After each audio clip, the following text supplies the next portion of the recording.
I want to go to Hillary Clinton and the 2009 coup in Honduras that ousted the democratically elected president Manuel Zelaya.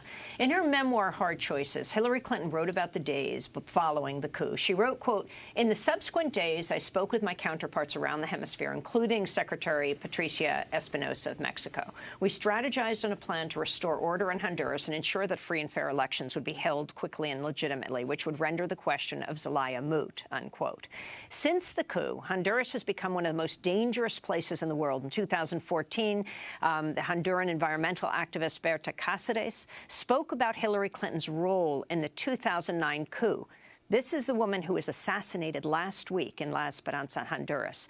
But she spoke about Hillary Clinton's role in the 2009 coup with the Argentine TV program Resumen Latinoamericano. We're coming out of a coup that we can't put behind us. We can't reverse it. It just kept going. And after, there was the issue of the elections. The same Hillary Clinton, in her book, Hard Choices, practically said what was going to happen in Honduras. This demonstrates the meddling of North Americans in our country. The return of the president, Mel Zelaya, became a secondary issue. There were going to be elections in Honduras. And he or she, Clinton, recognized that they didn't permit Mel Zelaya's return to the presidency. There were going to be elections. And the international community, officials, the government, the grand majority accepted this, even though we warned this was going to be very dangerous and that it would permit a barbarity, not only in Honduras, but in the rest of the continent. And we've been witnesses to this. That was Honduran environmental activist Berta Cáceres speaking in 2014. She was murdered last week in her home in La Esperanza in Honduras.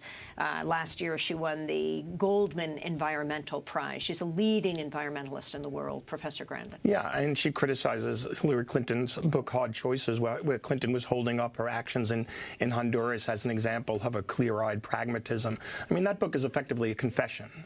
Every other country in the world or in Latin America was demanding the restitution of democracy and the return of Manuel Zelaya. It was Clinton who basically relegated that to a secondary concern and insisted on elections, which had the effect of legitimizing and routinizing the coup regime, and creating the nightmare scenario that exists today. I mean, and it's also in her emails. The real scandal about the emails isn't the question about process. You know, she wanted to create an off-the-books communication thing that couldn't be FOIA'd. The real scandal about those emails are the content of the emails. She talks the process by which she works to delegitimate Zelaya and legitimate the elections, which Cáceres in that interview talks about what taken place under extreme militarized conditions, fraudulent, fig leaf of democracy, are all in the emails.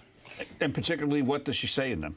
Well, she talks about trying to work towards a movement towards legitimating, getting other countries, pressuring other countries to accept the results of the election and give up the demand that Zelaya be returned and basically stop calling it a coup. Let's go to March 2010. This is Secretary of State Hillary Clinton traveling to meet with the Honduran president, Porfirio Pepe Lobo, whose election was boycotted by opponents of the coup that overthrew Zelaya. She urged Latin American countries to normalize ties with the coup government. We think that Honduras has taken important and necessary steps that deserve the recognition and the normalization of relations. I have just sent a letter to the Congress of the United States notifying them that we will be restoring aid to Honduras. Other countries in the region say that they want to wait a while. I don't know what they're waiting for, but that's their right to wait. That was Secretary of State Hillary Clinton endorsing the coup. What is the trajectory of what happened then to the horror of this past week, the assassination of Berta Cáceres? Well, that's just one horror. I mean, hundreds of peasant activists and indigenous activists have been killed. Scores of gay rights activists have been killed. I mean, it's just a nightmare in Honduras. I mean, there's ways in which the coup regime basically threw up Honduras to transnational pillage. And Berta Cáceres in that interview says what was installed after the coup was something like a permanent counterinsurgency on behalf of transnational capital.